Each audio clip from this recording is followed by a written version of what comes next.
কিন্তু আমি অপেরা হাউসের থেকে 10 কদম দূরে ঘুমাইছি। আমার সাথীরা দেখতে পেয়েছে। আমি বলছি না, আমি অপেরা হাউস দেখতে আসি নাই, আমি তো দিনের কাজে আসছি। আজ পর্যন্ত আমি অপেরা দেখি নাই। সিডনি ব্রিজ দেখতে যাই, আমি ওভার করে গেছি, আমি দেখতে যাই না। আমি 18 বার থাইল্যান্ডে গেছি। কত? আজ পর্যন্ত কোনো লক্ষণীয় জিনিস আমি দেখতে যাই না, আমার স্বভাবই নেই। আপনি মনে হয় বিশ্বাস করবেন না, আমি তো বড় হয়েছি ঢাকা শহরে, ঠিক না? আজ পর্যন্ত আমি স্টেডিয়ামের ভিতরে ঢুকে দেখিনি। স্টেডিয়াম কি জিনিস আমার জীবনেই নেই। আপনি বলবেন বুজুর্গি না, বুজুর্গি না, স্বভাব নাই। দুনিয়া তো কম দেখলাম না। হ্যাঁ, নাম বলবো না। টোকিওতে একটা জায়গা আছে যেটা সমুদ্রের নিচ দিয়া রাস্তা নিয়ে সমুদ্রের ভিতরে উঠেছে। গাড়িটা সমুদ্রের ভিতরে উঠে, তারপরে ওইখানে একটা টাওয়ার আছে। ওই টাওয়ারে উঠলে পুরা টোকিও দেখা যায়। আমগো সুরা গেছে কাকরাইলে, আমারে বলছে তুমি চলো, আমি তোমার আমির। আমি বলি আপনি আমির হইতে পারেন দিনের কাজের, কিন্তু এই দুনিয়া দেখার কাজের আপনি আমার আমির না। আমি যাব না, আমি তো ঘুমাবো, আপনি দেখে আসেন, যান। আমি দেখি না। তো যেটা আমি বলতেছিলাম যে সারা দুনিয়াতে একটা মানুষের দিলে আমাদের একটা আস্থা ছিল, একটা জায়গা করে নিয়েছিলাম আমরা, কসম খোদার। যেদিন আফগানিস্তানে হামলা হয় আমেরিকার প্রথম, ওই দিন আমি থাইল্যান্ডে ছিলাম। ওই দিন আমি কোথায়? তো আমাদের ভিসার জন্য পাসপোর্ট দেওয়া ছিল হোম মিনিস্ট্রিতে, আমাকে 4 মাস থাকতে হবে। কিন্তু দুপুরে আমার কাছে ফোন আসলো যে কালকে সকালের ভিতরে তোমরা থাইল্যান্ড ছাড়বা। কি সকালের ভিতরে থাইল্যান্ড? মার্কাজালারা ডাকলো, ভাই এই ফোন আসছে, এই যে চিঠি আসছে, তোমরা রেডি হও। আমি বললাম সকালে না ছাড়বো, এখন তো দুপুর, কালকে সকালে ছাড়বো। তো আপনি এখন কেন আমাকে জোর করে এয়ারপোর্টে পাঠাইতে চাইতেছেন? এখনো তো 24 ঘন্টা রয়ে গেছে, ঠিক না?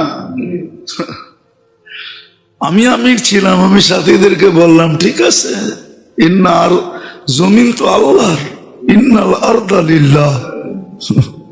সকাল পর্যন্ত কি ঘটে দেখা যাবে। তো সকাল হওয়ার আগেই সকালে আবার আরেকটা ফোন আসছে, বলছে তোমরা হোম মিনিস্ট্রিতে আসো। আমরা গেলাম, যাওয়ার পরে বলল যে কয়দিনের ভিসা চাও? আমরা বললাম 3 মাস থাকবো। যে তোমাদেরকে 6 মাসের ভিসা দিলাম, লাগলে আরো দিব। একটা অবস্থা এরকম ছিল, বিশ্বাস করেন আমার কান্না আসে।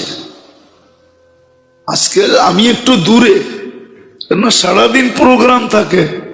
আজকেও আমার 4টা প্রোগ্রাম আছে, গতকালকেও 4টা ছিল। আমি সকালে ঘুমাইছিও 3 ঘন্টা মাত্র, 7টার থেকে 10টা পর্যন্ত। প্রোগ্রামের কারণে, মাদ্রাসার কারণে আমি একটু দূরে। বর্তমানে মশওয়ারা যাওয়া হয় না, তাবলিগে যাওয়া হয় না, একটু দূরে। আমার একা একা কান্না আসে, না আমি তো 103টা দেশ দেখছি।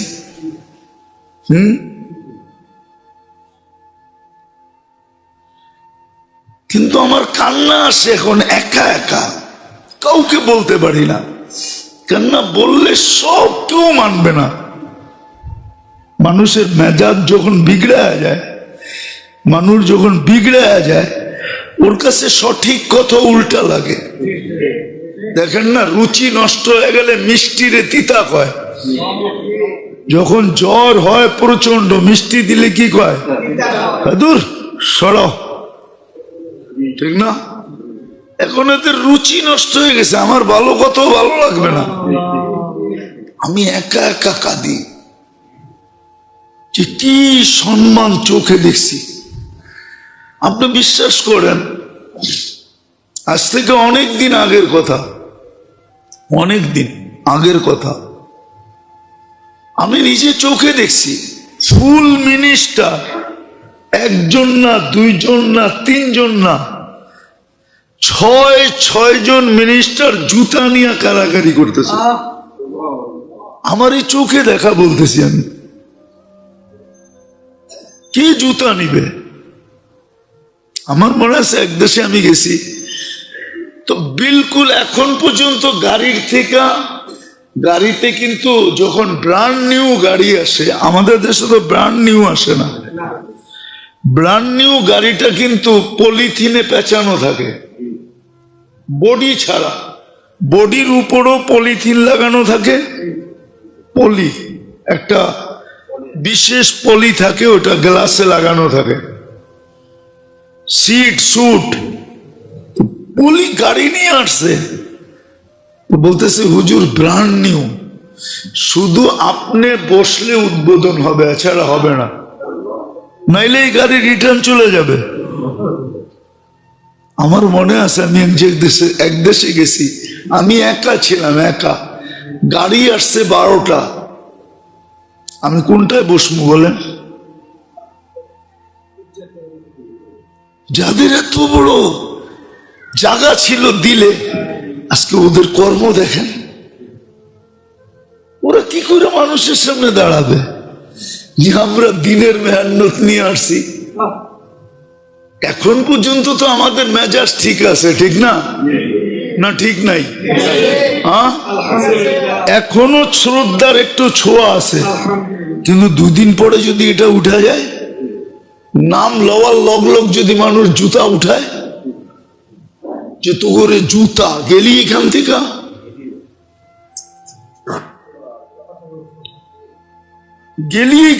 তো করে জুতা, আমরা তো তোদেরকে চুলা জড়াইতে দিই নাই,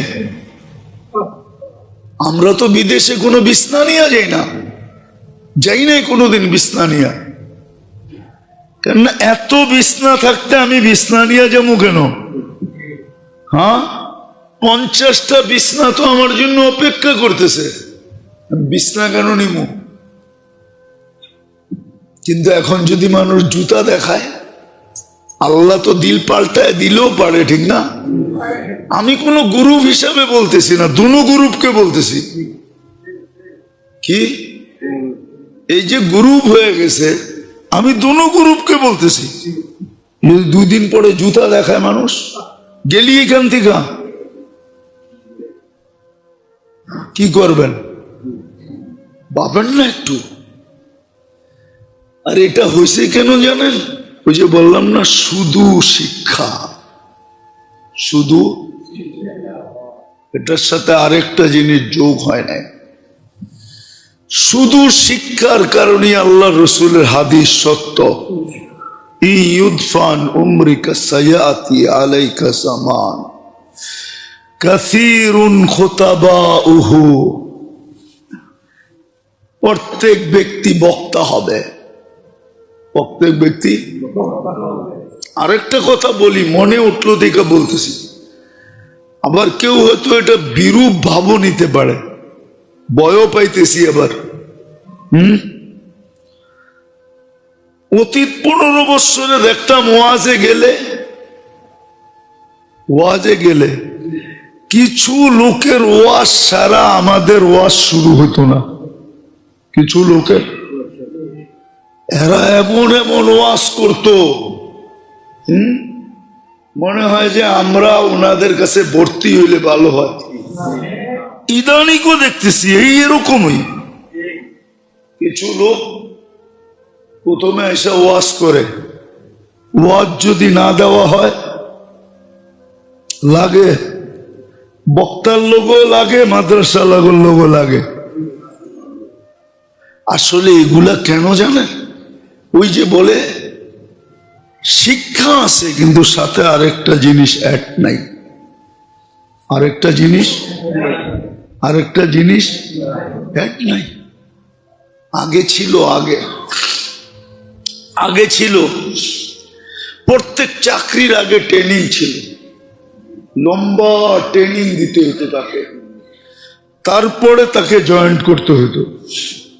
ডাইরেক্ট জয়েন্ট করতে দিত না, আগে ছিল। কেননা বয়স তো আমাদের কম হয় নাই, কিছু কথা মনে তো এখনো আছে, ছোটবেলাও দেখতাম। লম্বা কি দিতে হতো? ট্রেনিং দিতে হতো। এটার নামই ছিল সোহবত। এখন শুধু প্রাইমারিতে আছে, পিটি করতে হয়, কইরা তারপরে যা পড়াইতে হয়, ছাত্র পড়ানোর পদ্ধতি শিখতে হয়।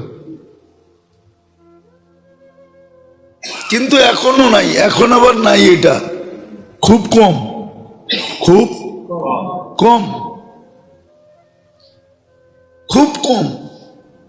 ছোটবেলায় স্কুলে পড়ছি তো, স্কুলে ওস্তাদরা শাসন করতো বটে, বহুত মাইরের কথা মনে আছে, কিন্তু ওস্তাদদের আবার যত্নের কথা মনে আছে। মারতেন বটে, কিন্তু পরক্ষণে যে যত্নটা করতেন, মায়া স্নেহ করতেন, মা বাবার কথা ভুলে যেতাম। জানি না আপনাদের মনে আছে কিনা, ছোটবেলা যখন স্কুলে পড়তাম মারতেন বটে, কিন্তু আদরও করতেন। মনে আছে এখনো, অনেক শিক্ষকদের কথা মনে উঠলে চোখে পানি আসে, মনের থেকে দোয়া আসে যে আল্লাহ আমার এই উস্তাদ যেন জান্নাতে থাকে। যদিও সেই স্কুলের উস্তাদ,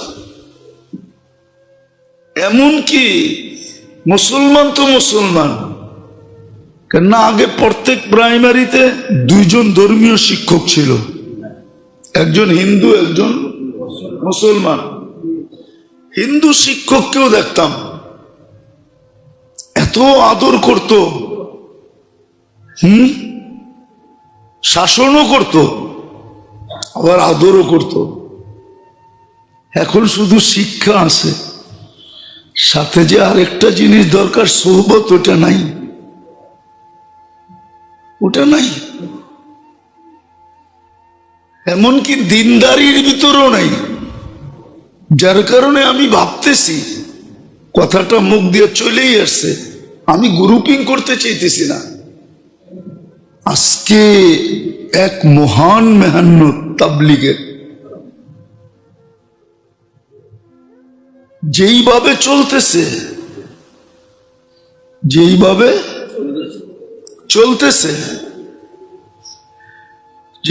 চলতেছে, সন্দেহ শুধু দুশ্চরিত্রের উপরে আসে না, সন্দেহ অনেক সময় চরিত্রবানের ব্যাপারও আসে না, আসে না?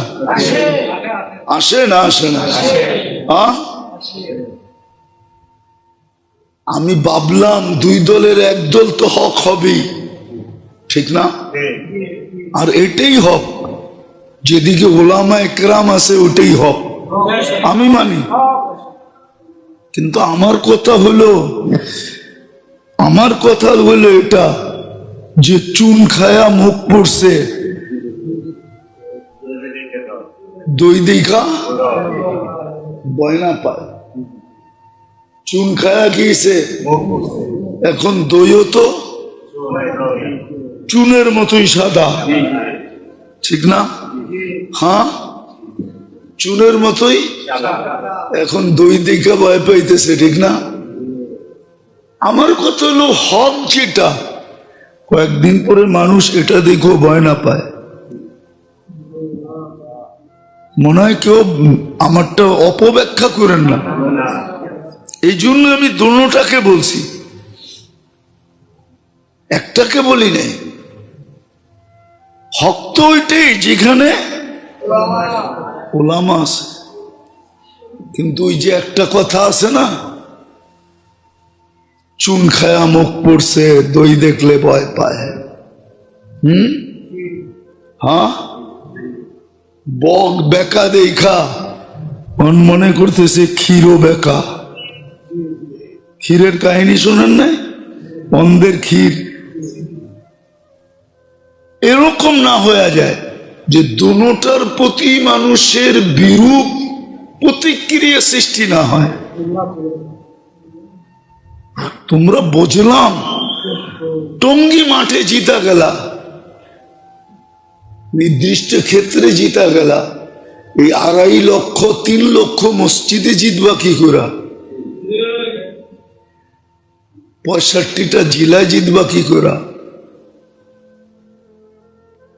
আর এটার কারণ কি জানেন? একমাত্র কারণ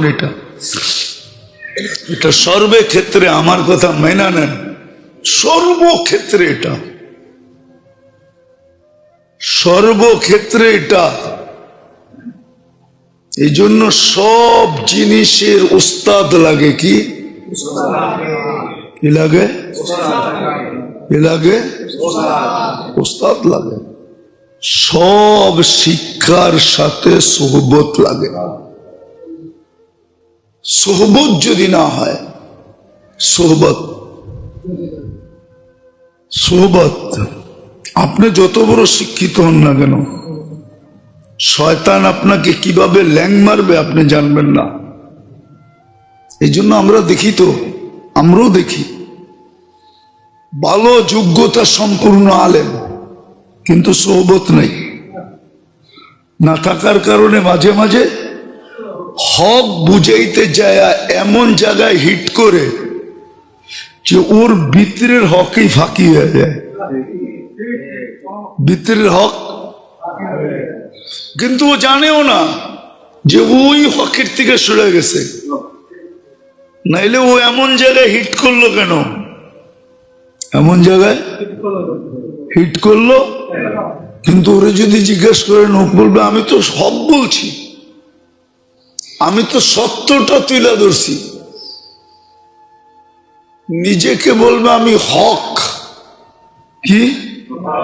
কিন্তু ওর কথা আইনা দেখানো যাবে যে অমুক অমুক অমুকের উপরে হিট হইছে, এমন ব্যক্তির উপরে হিট হইছে যারা কবরে চলে গেছে। দুনিয়া দেখছে ওনাদের জানাজা, দুনিয়া দেখছে ওনাদের কলেমা পড়া যাওয়া, দুনিয়া দেখছে ওনাদের সেজদায় যাওয়া, কিন্তু ও হিট করতেছে ওদের উপরে। আর ও কি বলতেছে? হক। এরকম বহুত পাবেন। কেন? বিদ্যা আছে, আমি মানি, যুগ শ্রেষ্ঠ বিদ্যা, যুগ শ্রেষ্ঠ বিদ্যা। যেমন উদাহরণস্বরূপ আমাদের দেশে এক সম্প্রদায় আছে, ওনারা বলে আমরা হাদিস মানি। কি?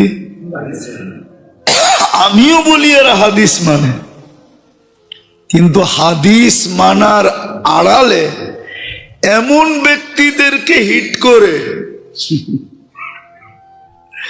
যাদেরকে হিট করার কারণে ওনাদের হাদিস মানা ফাঁকি হয়ে গেছে। কি হয়ে গেছে?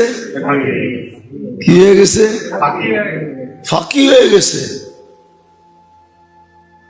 কিন্তু ওই ব্যক্তিদের উপরে যদি হিট না করত আর হাদিস মানত, তাহলে ও বড় উচ্চ লেভেলে চলে যেত। কিন্তু ওর কাছে হাদিস আছে, আরেকটা নাই, সোহবত নাই। কি নাই? কি নাই? সোহবত নাই। আমাদেরও আজকে দুরবস্থা এটাই। আমাদের কাছে বিদ্যা আছে, সোহবত নাই। আর যখন সোহবত না থাকে তখন ব্যালেন্স হয় না। আমার কথা মাইনা নেন। যদি না মানতে পারেন তো ইস্তেখারা করে দেখা নেন, আল্লাহর কাছে দোয়া করে ডেলি ঘুমাইতে থাকেন। একদিন আল্লাহ আপনাকে সুস্পষ্ট দেখায় দিবে যে আমারটা, আমি যা বলতেছি এটা হক না উল্টা বলতেছি। হ্যাঁ, নিয়ম এটাই। কারো কথা যদি আপনার বুঝে না আসে তাহলে আল্লাহ শরণাপন্ন হয়ে যান, ডেলি দোয়া করে ঘুমান, আল্লাহ এই কথাটা আমার বুঝে আসে না, আপনি আমাকে বুঝায় দেন না। আপনি দেখবেন কসম খোদার হয়তো একটু সময় লাগতে পারে, কিন্তু আল্লাহ একদিন আপনাকে হক বুঝাইয়া দিবে যে ওই লোক ব্যক্তিটা হক না না হক বুঝাইয়া দিবে আপনাকে। তো আসলে আমাদের কাছে বিদ্যা আছে কিন্তু সোহবত নাই। আজকে যারা বলে যে আমরা নবীওয়ালা কাজ করি, ওদের ভিতরে সোহবত নাই। সোহবত যদি থাকতো তাহলে সত্য এরকম কাজ করতে পারে না। হাদিসের বিলকুল বরখেলাফ, ঘুমন্ত ব্যক্তিকে মারা হারাম, চাই সে দুশ্মন হোক,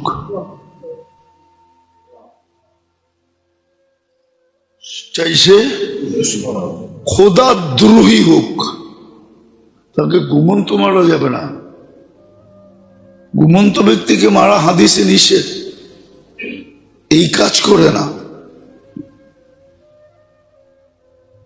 যেই প্রেক্ষাপট চলতেছে, আমি তো ভয় পাইতেছি সাধারণ মানুষ সবাইকেই ডিনাই করে কিনা। তখন দেখা যাবে ক্ষতি হয়ে যাবে, ক্ষতি বড়, হককে ডিনাই করা হয়ে যাবে। হককে একদল তো হক, ঠিক না? হ্যাঁ, মানুষ যদি দুনো দলকে ডিনাই করে তাহলে কিন্তু একদল হককে ডিনাই করা হয়ে যাবে। আর হককে ডিনাই করা মানে তার জন্য ক্ষতি হবে, ঠিক না? হবে না? আমি কিন্তু ভয় পাইতেছি এটা,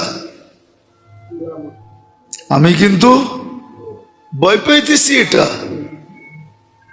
শুধু ভয় পাইতেছি না, আমরা কিন্তু একটা মহল থেকে গুঞ্জনও শুনতেছি। আমাদের চলাফেরা হয়তো, কেননা সারা দিন রাত চলি, এই যে এখন চলে যাবো আমি, সেই ময়মনসিং পার হইয়া কই যাবো, ঘুরতে ঘুরতে আবার সকালে ফিরবো। আমাদের সারা দিনে রাস্তা ঘাটে অনেক মানুষের সাথে দেখা হয়, মানুষ বইলেও ফেলে, এবং ভালো লেভেলের মানুষ যারা এগুলা খবর রাখে, ওরা বইলা ফেলে, হুজুর মনে হয় এটা হয়ে যাবে, মনে হয় এটা মানুষ ভাববে। এই জন্য মেরে দোস্ত আসেন, ইবাদত বন্দেগী যতটুকু করেন না কেন,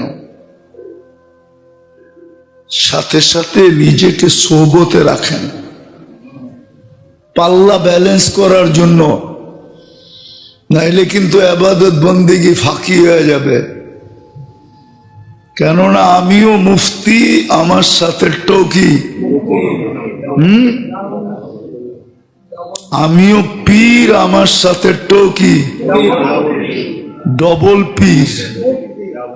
মিন না মুফতি না পীর, আমিও পীর, আমার লোকের তো ডাবল পীর।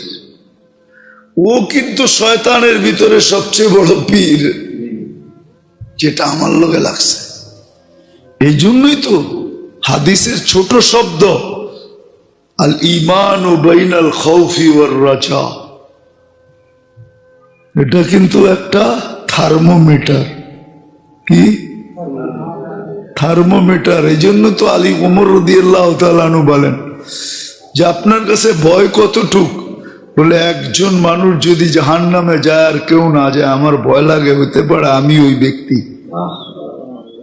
বলছে আশা কতটুক? একজন মানুষ যদি জান্নাতে যায় আর কেউ না যায়, আমার আশা আল্লাহর উপরে, ওই ব্যক্তিটা আমি। থার্মোমিটার এটা, আর এটা সোহবত ছাড়া হবে না। ইবাদত বন্দেগী কম করেন, কিন্তু নিজেকে সোহবতে সংযুক্ত করেন, কোনো না কোনো আল্লাহওয়ালা হক্কানি। 2 নম্বর হইলে হবে না। বলে হক্কানি চিনব কি করে? ওটারও পদ্ধতি আছে, ওটারও ওই পদ্ধতি অনুযায়ী সংযুক্ত হন। দেখবেন আমল কম করবেন, কিন্তু ভিতরে দেখবেন ইনশাআল্লাহ নূর হইতে থাকবে। আল্লাহ আমাদেরকে এতটুকুই বুঝার মানার তৌফিক নসিব করেন। ওয়া মা আলাইনা ইল্লাল বালা।